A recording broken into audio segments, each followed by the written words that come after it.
Inclinemos el rostro para hablar con nuestro Padre Celestial. Querido Dios y Padre que estás en los cielos, te agradecemos infinitamente, Señor, por el don maravilloso de tu gracia. Te agradecemos, Señor, por tu sacrificio en la cruz por nosotros. Y porque esa gracia maravillosa puede alcanzar a todo ser humano en cualquier circunstancia, sin importar su origen, sin importar su creencia, su idea, su color de piel.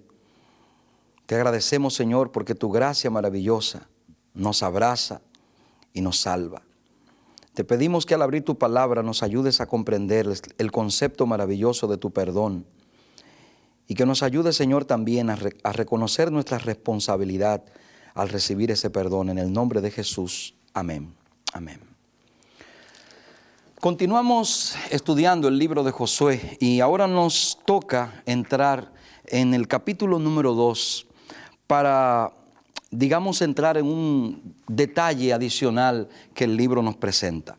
Vamos a hablar de un tema maravilloso. De paso, cuando era estudiante universitario, un maestro nos colocó una tarea interesante y fue descubrir en cada libro de la Biblia dónde se presentaba la gracia.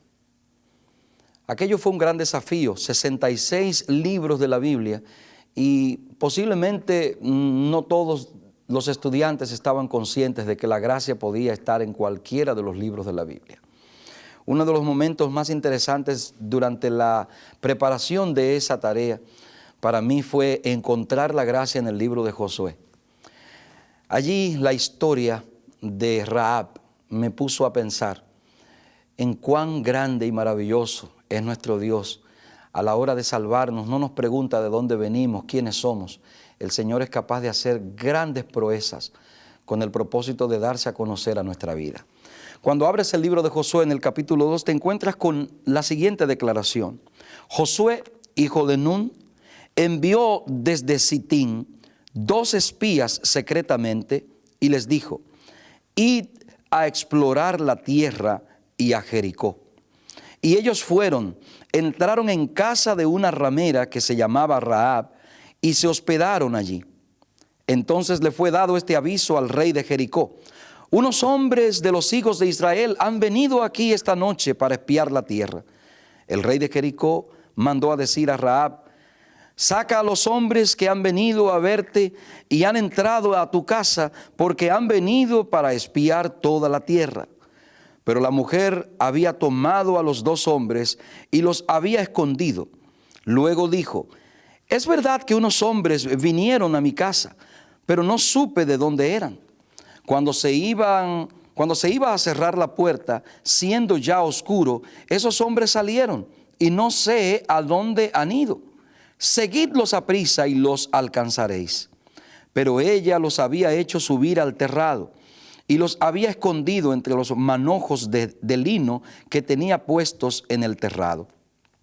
Los hombres salieron tras ellos por el camino del Jordán hasta los vados, y la puerta fue cerrada después que salieron los perseguidores, antes que ellos se durmieran. Entonces ella subió al terrado y les dijo: sé que Jehová os ha dado esta tierra, porque el temor de vosotros ha caído sobre nosotros, y todos los habitantes del país ya han temblado por vuestra causa. La historia de Rahab es una historia maravillosa, preciosa. Pero la historia de Rahab comienza con un seguimiento a lo que mencionábamos en el sermón anterior. El seguimiento es el liderazgo de Moisés, que fue seguido por Josué. Josué fue un líder de contemplación. Josué miró el estilo de liderazgo de Moisés. Y en el estilo de liderazgo de Moisés, Josué aprendió a hacer algunas cosas. Y aquí vemos cómo él las repite, al igual que Moisés. Lo primero que hace Josué en su estrategia de conquistar la tierra de Jericó es lo mismo que hizo Moisés al principio: enviar espías a la tierra. Y Josué conocía muy bien esa labor porque él había sido uno de esos espías enviados por Moisés. Así que, ya que él quería tener éxito en el liderazgo, comenzó a mirar esos aspectos importantes en la vida de Moisés y los imitó. Pero en esta oportunidad, él no se tomó la libertad de enviar 12 hombres como ocurrió en el caso anterior, sino que reconociendo que de los 12 solamente 2 habían dado buenas noticias, Josué envió 2 espías solamente. Y aquellos 2 hombres entraron a la ciudad con el propósito de reconocerla y también de poder llevar un informe hasta el líder Josué de lo que estaba ocurriendo allí. Pocos se imaginaron esos espías que la verdadera razón por la que Dios los había enviado a aquel lugar era porque Dios tenía el propósito de salvar a una familia en aquel lugar. Esa familia no era la familia más noble del lugar. Tal vez si tú y yo enviamos espías con el propósito de reconocer la tierra, jamás hubiésemos permitido que entraran en un burdel. Pero a ese burdel de la casa de Rahab llegaron los espías enviados por Josué. Y llegaron allí escondiéndose de la persecución. Es interesante, mientras ellos huían de la persecución que se desató contra ellos, Dios les reveló a esos hombres algo mucho más que su protección. Dios le hizo saber a ellos que ellos se habían convertido en íconos de esperanza para algunas personas. Que como nación, ese pueblo que estaba allá afuera ya se había convertido en un elemento que despertaba el interés de las naciones. Cuando yo leo en la Biblia, en el capítulo 2 del libro de Josué, la expresión que Rahab le dijo a estos hombres me llama mucho la atención.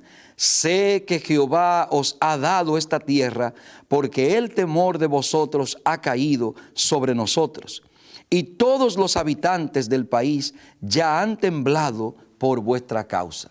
¿Se imaginan la actitud de esos espías al enterarse de que esta mujer, que no es una mujer del pueblo de Israel, que no es una mujer que se supone que conocía a Jehová, tenía este concepto tan claro en su mente del poder maravilloso que había en el Dios de los israelitas? Pero la historia no queda allí. Rahab continuó hablando y Rahab no hablaba de cualquier manera. Rahab tenía una forma muy particular en la que estaba expresando sus ideas. Si te fijas lo que la palabra de Dios dice en los siguientes versículos, te vas a dar cuenta a qué me refiero. Cuando vamos allí al versículo 16, dice: porque hemos oído que Jehová hizo secar las aguas del mar Rojo delante de vosotros cuando salisteis de Egipto, y también lo que habéis hecho con los 2 reyes de los amorreos que estaban al otro lado del Jordán, con Sehón y con Og, a los cuales habéis destruido.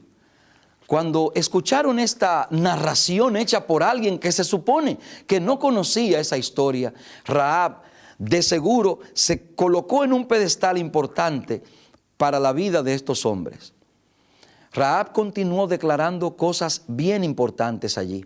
Si seguimos leyendo, nos vamos a encontrar con lo siguiente: al oír esto, ha fallecido nuestro corazón, dice ella, y no han quedado entre nosotros hombre alguno con ánimo para resistiros, porque Jehová vuestro Dios es Dios arriba en el cielo y abajo en la tierra.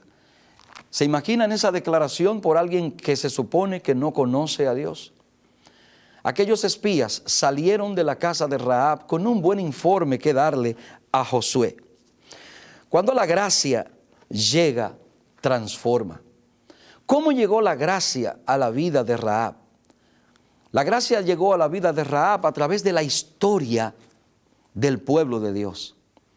Cuando a ella llegaron a las connotaciones de lo que había hecho el pueblo bajo la mano poderosa de Dios, aquella mujer entendió que si ese pueblo era respaldado por un Dios que los amaba de tal manera que era capaz de hacer tales prodigios por ellos, Rahab entonces tomó una decisión importante en su vida. Ella quería conocer al Dios que había hecho tales milagros en la vida de ese pueblo, en la nación que le servía. Por lo tanto, ella tomó una decisión. Antes de que esos espías salieran de allí, ella rogó de manera especial. Rogó para que ella fuera tomada en cuenta y que fuera perdonada su vida, para que también ella pudiera disfrutar de esa bendición. Los siervos del Señor le prometieron a aquella mujer que si ella colocaba un cordón rojo en la puerta de su casa, ella no recibiría la condenación a la cual estaría sometida la ciudad de Jericó. Cuando vamos al capítulo 6 del libro de Josué, vemos el desenlace poderoso de esa historia. Rahab había recibido la bendición del perdón. Su casa había sido sacada de la lista de los lugares que serían destruidos. Pero lo más interesante de esta historia es que Rahab no se salvó sola. Rahab también llevó a su familia, y todos los que estaban en su casa alcanzaron misericordia y salvación en aquel día. Hermano querido, estoy hablándote de gracia en este momento. La gracia es el hilo rojo que está tejido en toda la palabra de Dios. Desde Génesis hasta Apocalipsis, cada uno de los libros de la Biblia nos presentan el tema maravilloso del perdón de nuestro Dios, sin importar la condición en la que estemos. Estoy hablándote porque estoy seguro que en este momento te preguntarás, ¿y hay perdón para mí también? Quiero darte la buena nueva de que al igual que Rahab, el Señor será capaz de hacer cualquier sacrificio. De paso, ya hizo el más importante a través de la muerte de Cristo Jesús para alcanzarte y darte esa gracia maravillosa. El detalle es, ¿estás tú dispuesto a recibir esa gracia como lo hizo Rahab? ¿Estás tú dispuesto a abrir tu casa y decirle al Señor, entra en mi casa y entra a la vida de mi familia? ¿Estás tú dispuesto a decirle al Señor, Señor, yo quiero vivir de acuerdo con tu palabra?